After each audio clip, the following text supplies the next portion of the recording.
Olá, começa a partir de agora Identidade Feminina pela TV Câmara de São José do Rio Preto. E no programa de hoje, vamos mais uma vez abordar um assunto de extrema importância, que é a luta contra a violência contra a mulher. Para isso, eu recebo uma das maiores especialistas do assunto no país. A minha convidada de hoje é a doutora Ana Paula Portela. Ela é doutora em Sociologia, mestre em Saúde Pública e também graduada em Psicologia. Doutora Ana, por ter aceitado o nosso convite. Muito obrigada, eu que agradeço o convite de estar aqui. Dei uma breve passagem por São José do Rio Preto, pela Secretaria da Mulher, para palestrar acerca do assunto e falar com mulheres, especialistas e pessoas envolvidas nessa área. Doutora, são quantos anos dedicados ao estudo desse fenômeno que é a violência contra a mulher? Olha, mais ou menos 18 a 20 anos, por aí. E quando a gente fala de um fenômeno social como esse, que hoje é tratado como um grande problema, onde as pessoas realmente entendem como algo que deve ser combatido, são muitas as mudanças que a senhora observou no cenário brasileiro nesses anos? Olha, a principal mudança que a gente observa nesses anos é justamente a revelação do problema, né? A violência contra as mulheres, não só no Brasil, mas no mundo inteiro, assim, é um problema antigo, é um problema milenar, né? Um problema secular, mas que foi vivido durante muitas décadas, durante muito tempo, no segredo das famílias, né? Como um segredo de família, como um segredo dos casais, como um segredo doméstico. Então, era um tipo de situação que era sofrida pelas mulheres, mas que era aceita pela sociedade como parte do cumprimento do seu papel, vamos dizer, feminino. É o que hoje a gente chama de naturalização. Exatamente. Era encarado como um processo natural. Um processo natural. Então, as mulheres era permitido e era legitimado que os homens batessem nas mulheres quando eles assim entendessem que fosse conveniente. A grande mudança nesses últimos 30 anos é com a emergência o crescimento e o fortalecimento do movimento feminista, né? As mulheres, as próprias mulheres passaram a dizer não, isso não é certo, isso não é justo, né? Isso isso é crime, né? Isso deve ser tornado um crime. Assim, não é certo que uma coisa que é condenada em todas as outras situações, ou seja, não se pode, o Código Penal penaliza a agressão, penaliza a lesão corporal, penaliza um homicídio em todas as situações. E por que não penaliza quando a vítima é uma mulher? Então, um dos principais trabalhos pioneiros nessa área sobre esse assunto se chamava exatamente Quando a Vítima é Mulher. E é um trabalho dos anos 80, eu acho, da socióloga Jaqueline Pitangui, né, que é feminista, em que se demonstrava exatamente isso, de que quando a vítima era mulher, a justiça agia de outra forma, a justiça fechava os olhos.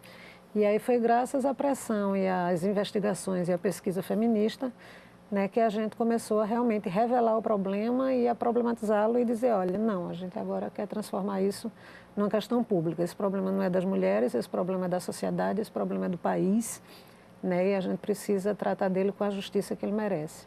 E a senhora, como mestre em saúde pública, é também pesquisadora do Núcleo de Estudos e Pesquisas em Políticas de Segurança. Então, quando a senhora fala de um problema, quando a senhora fala de uma questão pública, o envolvimento dos poderes nesse assunto e em estratégias que, de fato, se tornem eficientes é fundamental.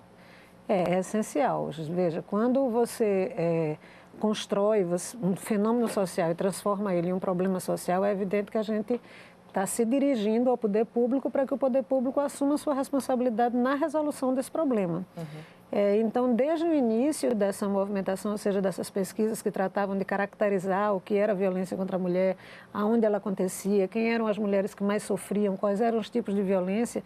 Então, junto a essa caracterização, veio também um conjunto de propostas de políticas públicas, né, que, claro, que não eram só propostas voltadas para a questão da violência, né, então era um conjunto de políticas que a gente chama hoje de políticas para mulheres, né, em diferentes campos, mas que uma das linhas principais desse campo de intervenção pública é justamente o enfrentamento da violência. E esse enfrentamento acontece na maior parte dos estados, pelas suas viagens aí pelo Brasil. O que a senhora pode constatar? Olha, a gente tem, infelizmente, a gente ainda está num momento muito inicial, né? Então, esse processo, ele começou há cerca de 15 anos, mais ou menos, né, a partir de toda a sequência de conferências de políticas para mulheres, então conferências municipais, conferências estaduais e conferências nacionais. Então se conseguiu montar um desenho do que seriam essas políticas de enfrentamento à violência. Como a gente vive num país que tem um pacto federativo, né, então a execução dessas políticas ela depende do acordo e do pacto entre os 3 entes da federação, ou seja, o município, o Estado e a União, né, o governo federal. Então, os municípios, como São José do Rio Preto aqui, né, que entendem que esse é um problema importante, que deve ser priorizado, que deve ser tratado, são municípios que se articulam e se envolvem nesse pacto com o Estado e com o governo federal e executam suas políticas, constroem as estruturas, né, que são a Secretaria de Políticas para Mulheres, montam a rede de atendimento a mulheres e essas políticas elas começam a funcionar. Isso não é um processo homogêneo no país inteiro, então há muitos municípios onde não há nada, mas há alguns municípios onde a coisa ela já andou bem. Rio Preto está um pouquinho à frente? Olha, Rio Preto eu estou chegando aqui, você sabe mais disso do que eu, não sei. Mas o fato da gente ter uma secretaria... É fundamental. Da gente ter uma movimentação importante, né? O CRAM aqui, a gente sempre fala a respeito do CRAM, que é o Centro de Referência e Atendimento à Mulher, a Delegacia da Mulher também, são 2 equipamentos que trabalham muito na cidade. E eu acho que nesse caminho também se faz fundamental que a população conheça o que pode ser feito e a quem possa recorrer. Por isso que grandes eventos, como a senhora colocou, são importantes para chegar à população e não só aos especialistas. Claro, claro. Vou pedir licença um minutinho e peço licença também a você que nos acompanha, não só pelo canal 4 da NET, mas também em TV aberta pelo 61.4. E reforço o convite de todas as semanas para que você se inscreva em nosso canal do YouTube. Assim, pode acompanhar toda a produção da nossa emissora, quando, como e onde quiser. A gente volta já. Cada gota conta. Aqui na cafeteria, no banheiro, coloquei uma garrafa PET com areia na caixa acoplada, reduzi o volume de água e ao puxar a descarga, a economia é grande. Esses pequenos detalhes fazem a diferença. E você, está economizando? Governo do Estado de São Paulo. A Identidade Feminina já está de volta. Ao meu lado, a doutora Ana Paula Portela, ela que é doutora em Sociologia e é especialista em políticas públicas no combate à violência contra a mulher. No finalzinho agora do primeiro bloco, eu comentava sobre sua tese de doutorado. Como morre uma mulher? Nela, a senhora fala a respeito das configurações, o que a senhora chama de configurações de homicídios de mulheres, é isso?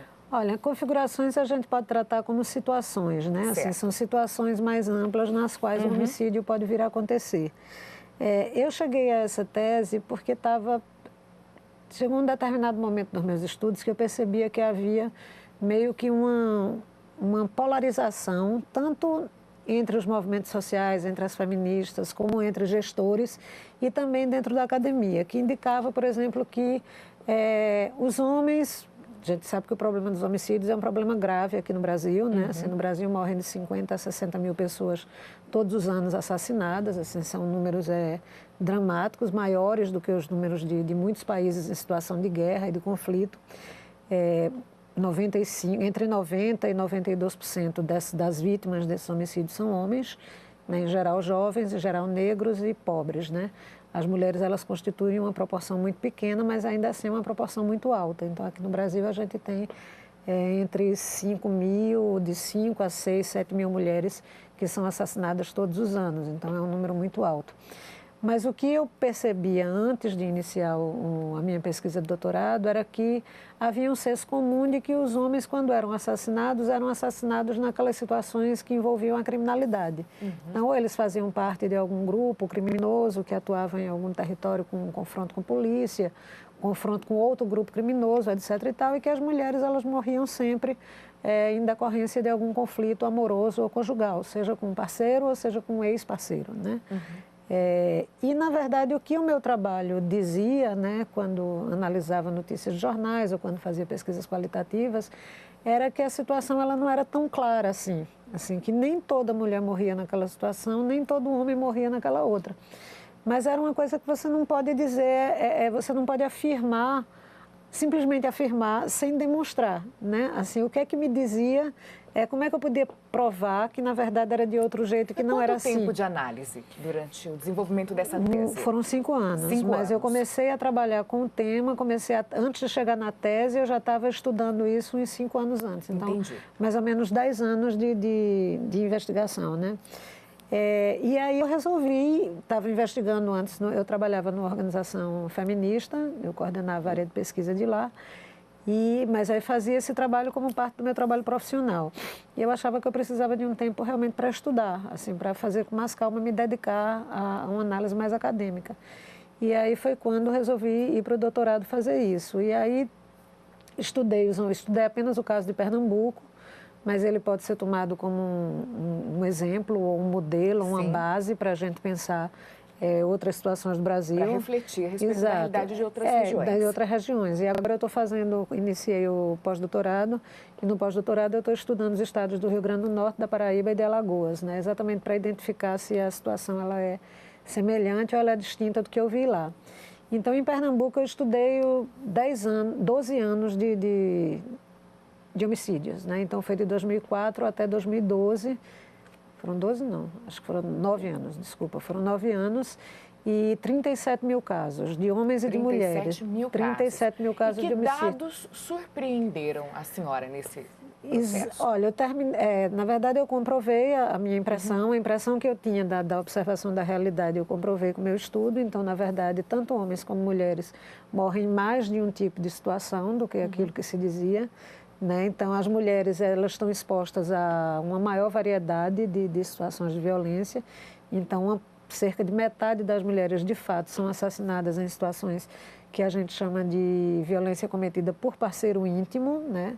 Que não é necessariamente o marido, mas pode ser um marido, um ex-marido, um namorado, que são aqueles casos que a gente acompanha nos jornais de ciúme, exato, de suposta traição, ou de traição. Controle dentro do casamento do homem, exercendo um controle sobre a vida da mulher, e esse controle chega num determinado momento que ele exacerba, né? E vai cair na violência física, e da violência física ela tem o desfecho fatal, né? Então, cerca de metade das mulheres, elas são assassinadas nessas circunstâncias.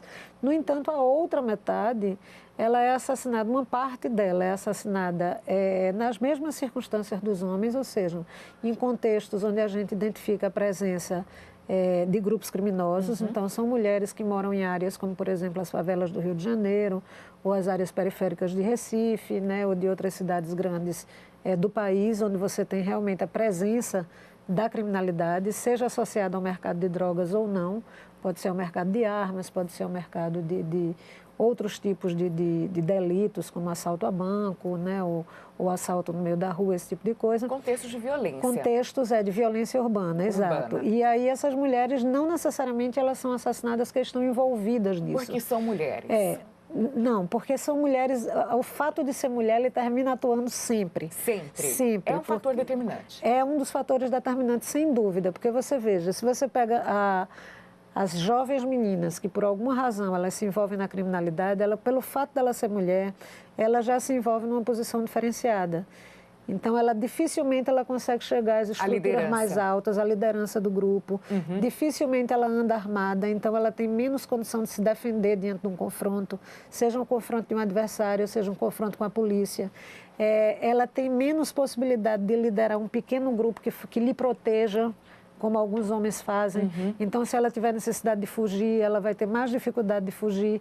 Então, ou seja, o risco dela morrer nas circunstâncias... Ela acaba ficando mais exposta, já é uma situação de muita fragilidade, e a mulher acaba continuando mais exposta. Mais exposta pelo fato de ser mulher, porque ela entra nesse contexto já numa posição de desigualdade. Entendi. E muitas vezes ela entra nesse contexto porque ela é namorada de um traficante, né?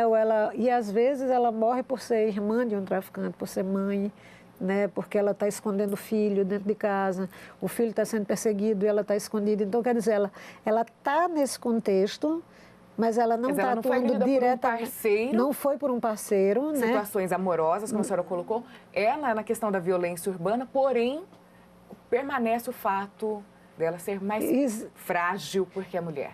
A posição dela lhe fragiliza, entendeu? Porque ela, por exemplo, Quando ela esconde um filho dentro de casa, que ela está querendo proteger o filho, esse é um papel feminino. Né? Eu vou proteger meu filho. Sim. E o fato dela proteger coloca ela em risco, porque os caras vêm atrás do filho dela e ela termina morrendo. Então, essa é uma situação que, de fato, as mulheres têm morrido nessa. A outra é uma situação muito antiga, né, que a gente dá pouca relevância a ela. Que são as meninas e as mulheres mais idosas que são assassinadas por parentes que não são parceiros. Né? Por exemplo, meninas muito jovens que morrem em decorrência da violência sexual. Né? Violência sexual cometida por um irmão, cometida por um padrasto, por um tio, por um primo mais velho, né? E que aí essa violência sexual, muitas vezes a menina muito pequenininha, muito jovem, ela não resiste, ela morre. E a outra são as mulheres mais velhas que são assassinadas por parentes do sexo masculino mais jovens, muitas vezes quando estão em busca da aposentadoria dela, de uma casinha que ela tem, né? Esses são crimes que acontecem muito no interior do estado. Eles acontecem menos nas regiões metropolitanas, mas no interior do estado. Em função de esclarecimento, de informação, talvez, ou não? Não sei se é exatamente isso, assim, mas é uma forma, vamos dizer, uma forma tradicional, uma forma antiga de resolução do conflito. É provável que a ausência de equipamento público, a ausência de poder público e a impunidade nessas áreas, elas favoreçam que esse tipo de situação continue sendo resolvido de maneira violenta, né? Entendi. Bem, a respeito desse assunto a gente vai falar um pouquinho mais. Preciso fazer mais um rápido intervalo. Identidade feminina vai para o break e a gente volta em seguida.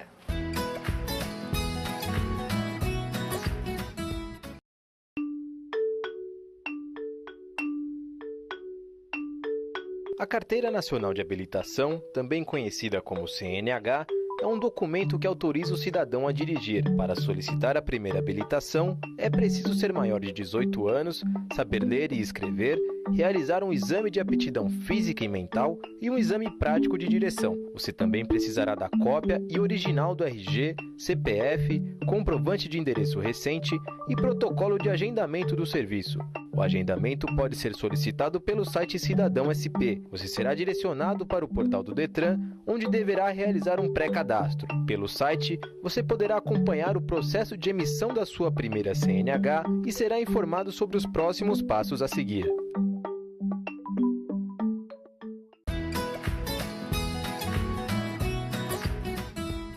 Eu disse que era rápido, Identidade Feminina já está de volta. Continuamos com a doutora Ana Paula Portela, esclarecendo alguns assuntos bastante pertinentes à questão da violência contra a mulher. A senhora falava a respeito da sua tese de doutorado, como morre uma mulher, e sobre como essa pesquisa de quase 10 anos, ele se elucidou alguns pontos que a senhora já questionava acerca das considerações que a gente faz, que a mídia muitas vezes faz, que até alguns especialistas falam sobre a morte de mulheres. A senhora pontuou 3 pontos importantes, que é a violência com parceiros ou ex-parceiros, a questão do envolvimento com a violência urbana e também um ponto muito importante, que são as mulheres muito jovens, as meninas, ou as mulheres muito idosas, que continuam morrendo por questões particulares. Agora, eu gostaria de saber da senhora, é possível a gente implementar políticas que corrijam essas questões, doutora?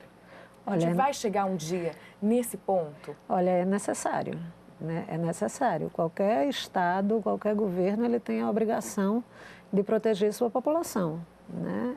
As mulheres precisam ser protegidas desse tipo de violência. Seja a violência que acontece dentro de casa, ou seja a violência que acontece na rua, ela tem que ser protegida. Então, é obrigação do governo encontrar os meios para fazer isso.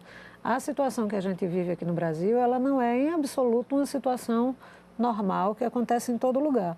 Em muitos países do mundo, essa situação está relativamente controlada. Por exemplo, doutora, para a gente poder ter um parâmetro. Por exemplo, na Europa a gente tem... Agora, veja, no Brasil a gente tem que considerar os homicídios de homens e de mulheres, né? Então, a gente tem uma taxa de homicídio geral aqui no Brasil, de homens e de mulheres, que ela está em torno de 27 a 28 casos para cada grupo de 100 mil pessoas, né? Da população de 100 mil pessoas. A Organização das Nações Unidas considera que é aceitável que um país tenha até 10 casos. Até 10? Até 10. A gente tem quase 30 para o Brasil. Mas, por exemplo, estados como Pernambuco, de onde eu venho, A nossa taxa está perto de 50 hoje, está em torno de 55. 50? Ou seja, quase o dobro da do Brasil. Alagoas também tem uma taxa bastante alta, os estados do Nordeste em geral e algumas grandes cidades do interior do Brasil têm taxas muito altas. Ou seja, essas taxas elas são próximas ou maiores do que aquelas que se encontram em países como por exemplo, na situação de guerra do Irã e Iraque, aquela guerra antiga, que apresentava uma taxa menor. Morreu menos gente lá do que se morre no Brasil hoje, tá? Então, essa é uma situação que ela é fora de qualquer padrão. Então, se a gente olha só para essa questão das taxas, a gente vai ver que todos os outros países do mundo conseguiram resolver isso. Porque eles acordaram antes, começaram a trabalhar essa questão antes. O que foi que aconteceu? A questão cultural deles é diferente? Olha, é uma situação complexa. É difícil a gente dizer qual foi exatamente um motivo ou dois motivos. Certo. Mas o fato é que a gente pode dizer é que eles nunca deixaram que isso acontecesse. Não é que eles tinham uma situação como essa. E precisaram corrigir. Não, nunca houve. Se nunca houve, assim, a situação de violência, claro que a violência existe em todos os lugares, né? Ela não é uma especificidade do Brasil nem da América Latina, né? Mas ela é controlada, né? Nem os Estados Unidos, que é um país onde você tem uma legislação com relação ao uso de armas muito liberal, tem uma taxa de homicídio tão alta quanto o Brasil. A gente aqui mata mais do que nos Estados Unidos. Agora, no que é que a gente pode se inspirar? É na educação de base? Olha, em muitas coisas. Assim, o Brasil precisa fazer muita coisa para poder controlar a questão da violência em geral e a violência contra as mulheres. Assim, mas acho que talvez a principal questão é observar por que ainda permanecem aqui no país esses índices tão alarmantes de desigualdade, né? Porque você veja, se a gente olha, a violência, o homicídio é a violência mais grave, porque é aquela que tira a vida, né? Todas as outras violências a gente pode resolver. A gente vai no hospital, a gente cura aquela lesão, a gente perdeu o celular, a gente dá um jeito de comprar outro. A casa é invadida, você ajeita e tudo, mas o homicídio não, você não tem, ele é definitivo. Perdeu a pessoa, perdeu. Então a gente toma o homicídio como principal objeto de análise justamente para poder pegar, olha aqui no pior, né, o que é que a gente pode fazer. Mas se você olha para os homicídios aqui no Brasil, se você tentar observar onde é que ele não acontece em todo lugar. Assim, ele não atinge qualquer pessoa, né? Quando a gente vê a distribuição desse homicídio no território, ele está distribuído em alguns estados do Brasil. Ele se concentra, aliás, em alguns estados do Brasil. Pernambuco, Alagoas, Fortaleza, Rio de Janeiro, São Paulo, São Paulo menos. São Paulo melhorou a situação recentemente. Mas são alguns estados que concentram. Quando a gente chega nesses estados, a gente vê que não é em todos os municípios que acontecem, que o problema do homicídio é um problema grave. A gente vai ver que em cada estado você tem... Não, em geral são as regiões metropolitanas e algumas grandes cidades do interior. Tá? Então, mas aí você vai ter, por exemplo, em Pernambuco, que são 185 municípios, a gente tem problema grave de violência em 12 municípios. Então, veja que 173 163, o problema é razoavelmente controlado. Mesmo dentro desses 12 municípios, os homicídios não acontecem em todos os bairros. Em todos os bairros. Ele vai acontecer em 10 ou 15 bairros. Dentro desses bairros, ele não acontece no bairro todo, vai acontecer em algumas comunidades, que é o que a gente chama de assentamentos precários. Então, são áreas que são muito precárias do ponto de vista de urbanização, de oferta de serviços, de cuidados com relação àquela população. Então, é uma população que ela tem menor acesso à escolaridade, ela tem menor acesso à renda, tem uma situação de trabalho muito precária, não tem acesso às políticas... São pessoas que vivem no limite. Populações, grupos, né, que eles vivem com... Não é nem que ele vive no limite, porque, veja, muitas vezes eles têm acesso ao trabalho informal, a algum tipo de rendimento, que, por exemplo, faz com que tenham celular, que tenham um computador, que tenham televisão, etc. e tal, mas vive numa condição social que é muito distinta do resto da população e de populações que moram em bairros mais estruturados. Então, os bairros que a gente chama de assentamento precário são bairros onde elas têm mais dificuldade dificuldade do transporte público, onde a delegacia não fica perto, onde não tem o centro de referência de assistência social, onde o programa Saúde da Família fica num bairro muito longe, a pessoa não tem acesso, não tem creche. Então, elas estão destituídas, certo, da assistência que, em geral, ela é ofertada, seja pela via privada, para as pessoas mais ricas, ou pelo Estado, naqueles bairros que são mais estruturados. São problemas que se somam, não adianta olhar só uma ótica nesse caso. Por isso que a gente diz que a violência ela é um problema complexo e multideterminado. Não adianta a gente pensar por exemplo, que vai resolver o problema da violência com a polícia. A polícia não vai resolver o problema da violência. O problema da violência vai ser resolvido se a gente conseguir lançar um olhar para essas áreas onde a violência acontece. Aí a gente volta ao que falamos no primeiro bloco sobre políticas públicas. É a união da Secretaria de Saúde, da Secretaria de Assistência Social, de Educação, não é? E aí talvez a gente chegue em alguma solução. E veja, existem muitos exemplos no mundo inteiro, existem bons exemplos aqui no Brasil.